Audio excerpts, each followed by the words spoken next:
কিছু সাংবাদিক বন্ধু আমাকে ঘিরে ধরল।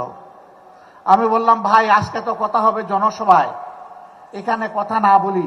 বলে যে না, আমরা ওখানে যাচ্ছি না, আমরা এখানে এই দুই একটি কথা অতি অল্প সময় শুনতে চাই। এর মধ্যেই প্রথম প্রশ্ন, বর্তমান পরিবেশে আপনি কি মনে করেন সুষ্ঠু নির্বাচন সম্ভব?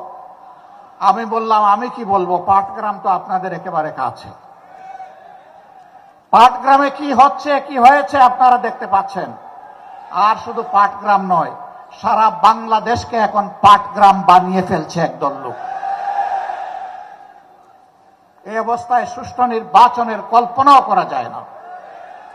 সুষ্ঠু নির্বাচনের জন্য কতগুলো মৌলিক সংস্কার অবশ্যই করতে হবে। আমরা সেই সংস্কারগুলোর কথা বলেছি।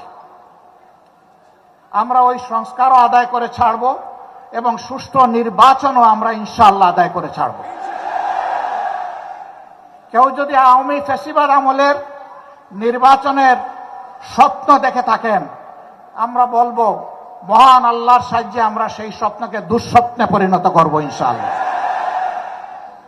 এ স্বপ্ন বাস্তবায়ন হতে দেওয়া হবে না।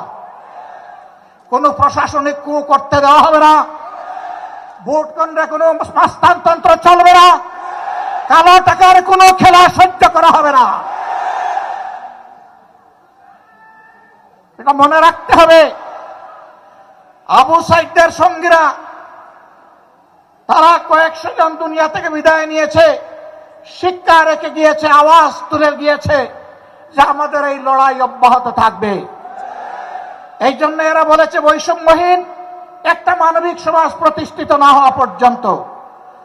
তারা স্লোগান দিচ্ছে আবু সাইদ মুগ্ধ, শেষ হয়নি যুদ্ধ।